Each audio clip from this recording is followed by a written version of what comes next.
What's going on, kids? This is the Leafs Convo podcast for Vanguard Northeast Realty in Scarborough, Ontario, Canada. VanguardNE.ca. Happy Good Friday. Let's hope it's a good one for you. Let's hope it's a good one for those Maple brothers who are in Boston at TD Garden tonight. Game 5 of their Stanley Cup playoff first round series with the Evil Bees. The one and only, the holier-than-thou, Michael Augello joins us. Michael, are you ready for tonight's Game 5? Good morning, Norman. I'm ready, but the question is, are the Leafs ready? I'm always ready for hockey and for playoff hockey, but I don't think many Leaf fans were pleased at the performance of their team. In spite of the fact that they scored 4 goals and they showed a lot of energy and they got back into the game, their critical errors killed them on Wednesday, and they simply have to eliminate them or limit them in Game 5 to have a chance to win. What were those critical errors? Well, their penalty killing has been abysmal. I mean, I believe they've given up 5 power play goals and 11 power play opportunities, which is around 50%. And good penalty kills are 80 to 90%. Great ones are over 90%. And they're Edmonton Oilers bad in the playoffs. And they were bad last year. I mean, it's a symptom of the fact that they're playing against Bergeron, Pasternak, Marchand. But you have to find a way to limit them. Either you don't take penalties, you play a completely unphysical game, or you get a better penalty-killing unit, and they haven't been able to be successful doing that. Will over skill. I'd like to see the Leafs will themselves into a position of advantage in the early going. The Leafs have scored first in 1 of the 4 games so far. What do you think getting on the scoreboard initially will mean to either of these teams tonight? I don't think it'll mean much. I think that, it's great that you get up 1-0. If it's Boston, there'll be a lot of emotion, but that'll fade. It's what you do the rest of the game. I mean, Winnipeg scored 20 seconds into the first period last, and then you saw what happened at the end of the game, and it didn't mean anything. So it's great to get the first goal. It's great to get the momentum, but you have to build on it. Are we splitting hairs with these teams? We received some feedback over our last podcast. It's Let's Go.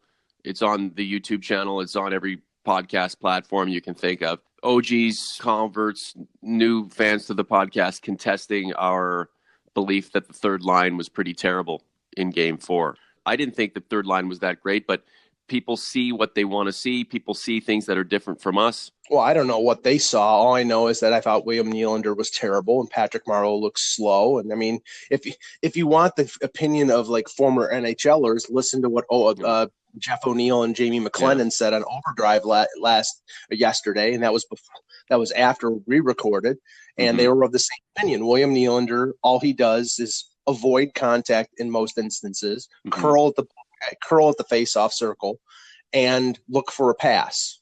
He doesn't drive the net. He's not particularly good defensively. Other than that, he's fine.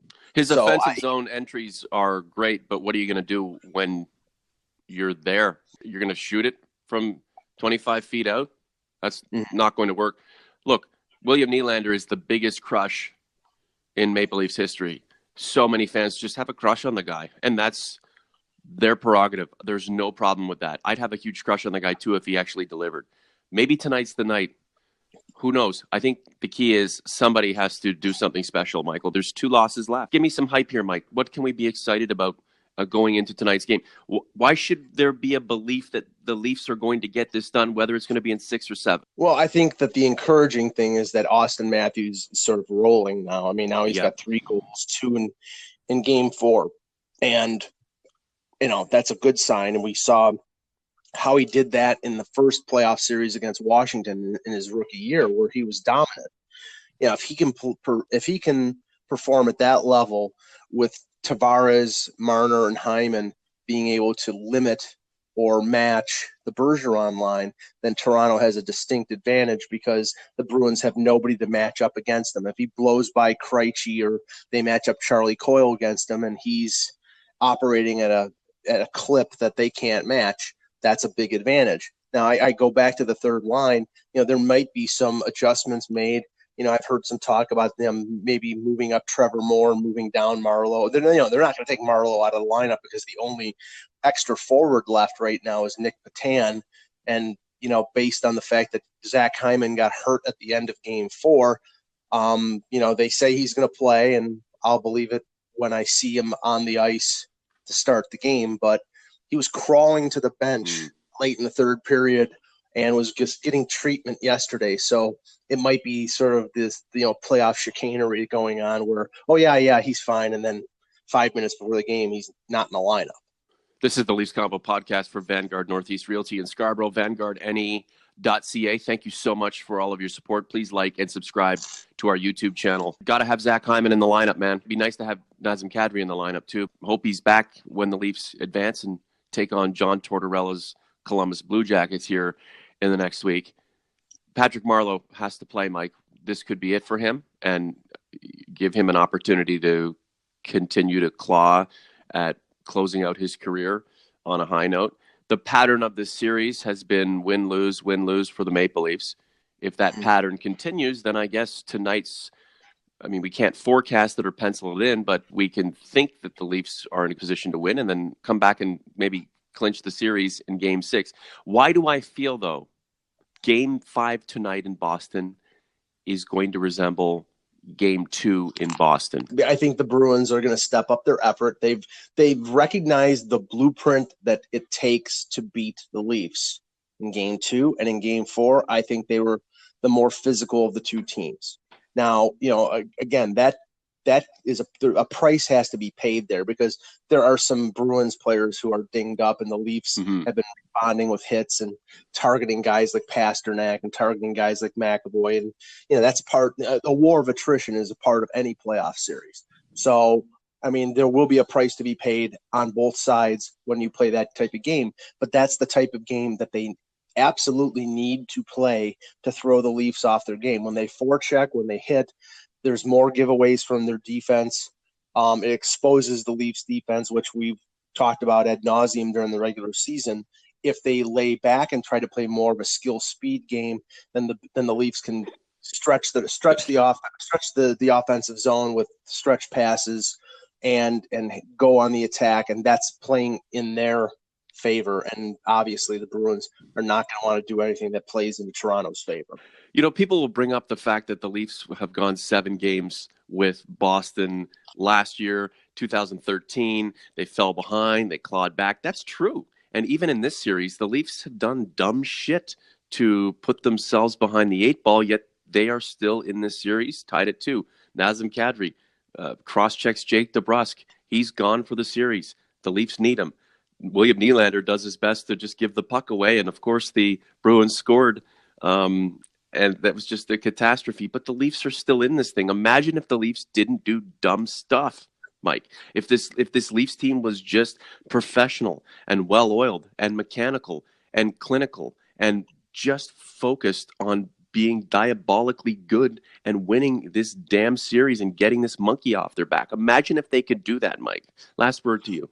It's Game 5, and if you remember, Game 5 last year was the game that Freddie Anderson stoned the Bruins at TD Garden. They had lost Game 4 like they did on Wednesday without Patrice Bergeron in the lineup for the Bruins. So that was like last year, that was the game that the Leafs had to win and didn't, and they did that again in Game 4. But Anderson stood on his head in Game 5 and basically stole the game. So for them to win tonight, they're going to need Anderson to do that again. You can depend on Tuukka Rask maybe dropping the ball. He's a veteran goaltender, but you really can't depend on that. You need your goaltender to stand tall, and if he does, they have a good chance of winning. There have been times the Leafs have looked like the Keystone Cops, or they have been discombobulated chickens with their heads cut off, but they haven't been abysmal defensively. You can't budget for this, but you can keep your fingers crossed for it that the chickens will come home to roost on the Boston Bruins, and they will do something dumb a la Maple Leaf style and help the Leafs put themselves in a position to go back to Toronto and clinch in Game 6, Mike. I just want to see a professional, well-played, fierce, will-over-skill kind of hockey game tonight, and the chips will fall where they may. The Leafs have the ability. Just don't get in their own way. Don't screw themselves. Give themselves every single chance they have to succeed. And who knows, maybe they'll finally get this thing done. Michael, good Friday to you, my friend. We'll talk to you soon. Thanks, Norman. We would like to thank Vanguard Northeast Realty in Scarborough, title sponsor of the Leafs Convo, demonstrating passion for the industry and a superior level of excellence in selling, leasing, and marketing your property. Vanguard Northeast Realty.